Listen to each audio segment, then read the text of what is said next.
اے لوگو گواہ رہنا، یہ آدمی کس طرح خدا کے سچے بندوں پر خدا ہی کی عبادت خانے میں الزام لگا رہا ہے۔ گواہ رہنا۔ اب یہ بات ثابت ہو گئی ہے، اور وہ بھی ان تمام مقدس علماء کے سامنے، کہ تمہارے اس معصوم چہرے کے پیچھے جس سے تم نے لوگوں کو اپنا گرویدہ بنایا ہوا ہے، ایک شیطان کار فرما ہے۔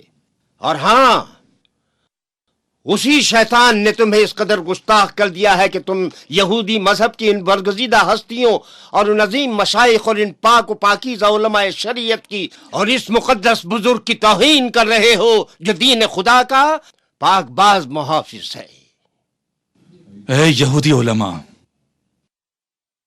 اور تم اے فریسیو، اگر میں نے کوئی گناہ کیا ہے تو مجھے ملامت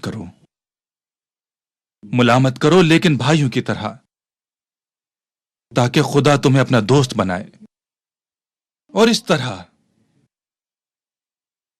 تم پیغام خدا کے سچے امین قرار پاتے۔ لیکن سب لوگ جانتے ہیں کہ تم لوگ مجھ سے دشمنی رکھتے ہو، اس لیے مجھے نصیحت ہی نہیں کر سکتے۔ تمہارے دلوں میں میرے لیے نفرت ہے۔ یہ بات ثابت کرتی ہے کہ تم لوگ ابراہیم خلیل اللہ کی اولاد نہیں ہو، صرف دعویٰ کرتے ہو۔ ابراہیم خدا سے اتنی محبت کرتے تھے کہ نہ صرف نمرود کے ان بتوں کو توڑا، بلکہ اپنے عظیم فرزند حضرت اسماعیل ذبیح اللہ کو بھی خدا کی رضا کے لیے قربانی کے لیے پیش کر دیا۔ اے بنی اسرائیل، جان لو میں خدا کا پیغمبر ہوں، اور میں تورات کی تائید کرتا ہوں، اور اس پیغمبر کی آمد کی بشارت دیتا ہوں جو خدا کا آخری نبی ہوگا، اور اس کا نام احمد ہوگا۔ بس کرو، بس۔ اپنی زبان بند رکھو، مار دو اسے، مار دو، قتل کر دو اسے، قتل کر دو اسے، مار دو اسے، مار دو اسے، قتل کر دو۔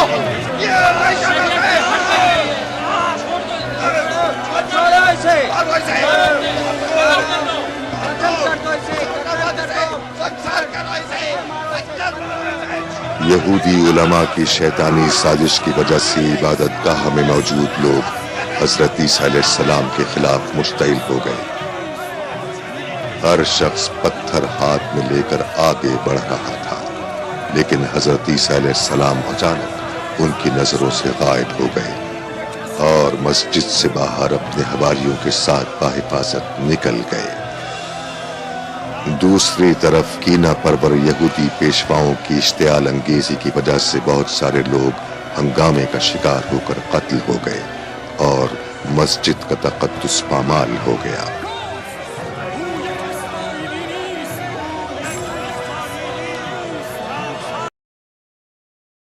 عیسیٰ ابن مریم جو ہیں جی، اس پلانٹ ارتھ پہ ٹاپ کی جو ڈومیننٹ پرسنالٹیز ہیں نا جی، ان میں سے ایک ہے، اس میں کوئی شک نہیں ہے۔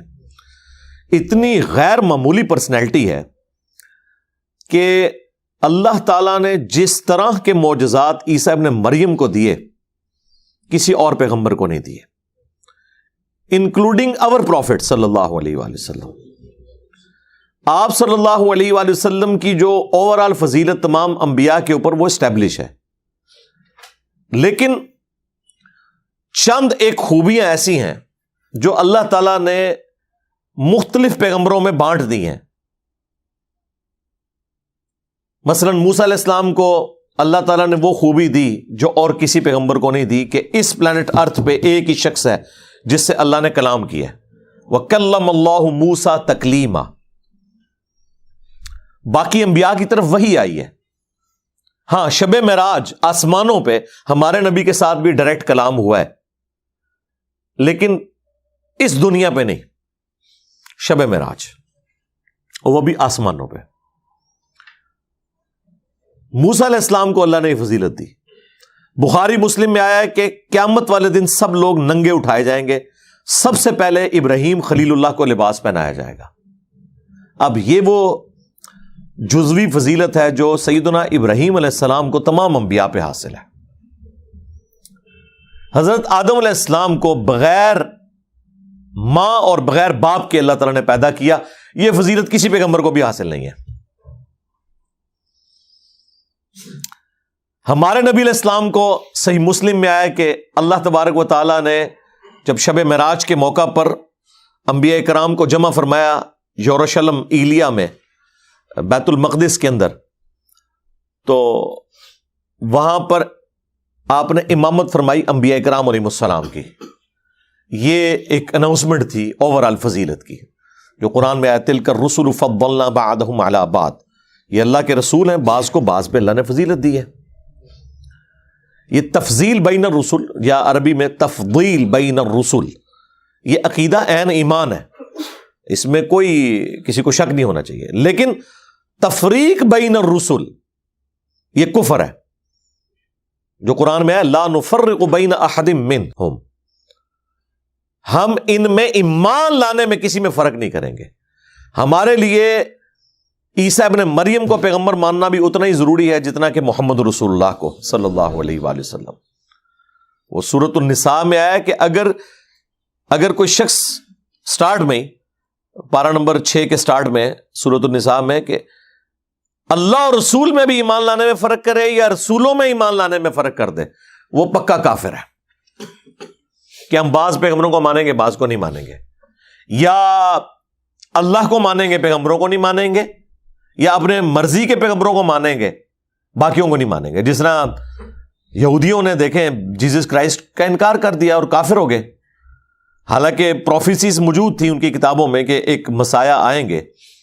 وہ مسایہ آئے، وہ ان کی حرام خوریوں کے اوپر مولویوں کو پادریوں کو بتاتے رہے، یروشلم میں لیکچرز دیتے رہے. لیکن وہی بات ہے کہ بھئی 80-90 سال کے جو بڈھے ہیں ان کے سامنے اگر ایک 25 سال کا کالی داڑھی والا نوجوان کھڑے ہو کے یہ کہے کہ حرام خوریاں چھوڑ دو، ٹھیک ہے، وہ تو کہتے تھے ہم تو بنی اسرائیل میں سے کسٹوڈین ہے، اس گدی کے اوپر بیٹھے ہوئے ہیں، ہیکل سلیمانی کے وارث ہم ہیں. اور ان کو حضرت عیسیٰ ابن مریم کے واز کیسے ہضم ہوں گے جبکہ وہ چن چن کے غلطیاں ان کی نکالتے تھے. میٹھی میٹھی باتیں تو نہیں طارق جمیسا والی انہوں نے کی ادھر، ورنہ تو سارے گلے لگا لیتے. وہ تو کہتے تم حرام خور ہو، سود خور ہو، اشرافیہ کے لیے تم نے اور قوانین بنائے ہوئے ہیں، عوام الناس کے لیے اور قوانین بنائے ہوئے ہیں، اپنے آپ کو کسٹوڈین کہتے ہو حضرت یعقوب علیہ السلام کی نسل کا، بنو اسرائیل کا، اور کرتوت تمہارے جو ہیں وہ شیاطین والے ہیں. سموچے اونٹ نکل جاتے ہو اور مچھر چھانتے رہتے ہو. اے لوگوں، گواہ رہنا یہ آدمی کس طرح خدا کے سچے بندوں پر خدا ہی کی عبادت خانے میں الزام لگا رہا ہے. گواہ رہنا اب یہ بات ثابت ہو گئی ہے، اور وہ بھی ان تمام مقدس علماء کے سامنے، کہ تمہارے اس معصوم چہرے کے پیچھے جس سے تم نے لوگوں کو اپنا گرویدہ بنایا ہوا ہے، ایک شیطان کار فرما ہے. اور ہاں، اسی شیطان نے تمہیں اس قدر گستاخ کر دیا ہے کہ تم یہودی مذہب کی ان برگزیدہ ہستیوں اور ان عظیم مشائخ اور ان پاک و پاکیزہ علماء شریعت کی اور اس مقدس بزرگ کی توہین کر رہے ہو جو دین خدا کا پاک باز محافظ ہے. اے یہودی علماء اور تم اے فریسیو، اگر میں نے کوئی گناہ کیا ہے تو مجھے ملامت کرو، لیکن بھائیوں کی طرح، تاکہ خدا تمہیں اپنا دوست بنائے، اور اس طرح تم پیغام خدا کے سچے امین قرار پاتے. لیکن سب لوگ جانتے ہیں کہ تم لوگ مجھ سے دشمنی رکھتے ہو، اس لیے مجھے نصیحت ہی نہیں کر سکتے. تمہارے دلوں میں میرے لیے نفرت ہے. یہ بات ثابت کرتی ہے کہ تم لوگ ابراہیم خلیل اللہ کی اولاد نہیں ہو، صرف دعویٰ کرتے ہو. ابراہیم خدا سے اتنی محبت کرتے تھے کہ نہ صرف نمرود کے ان بتوں کو توڑا، بلکہ اپنے عظیم فرزند حضرت اسماعیل ذبیح اللہ کو بھی خدا کی رضا کے لیے قربانی کے لیے پیش کر دیا. اے بنی اسرائیل، جان لو میں خدا کا پیغمبر ہوں، اور میں تورات کی تائید کرتا ہوں، اور اس پیغمبر کی آمد کی بشارت دیتا ہوں جو خدا کا آخری نبی ہوگا.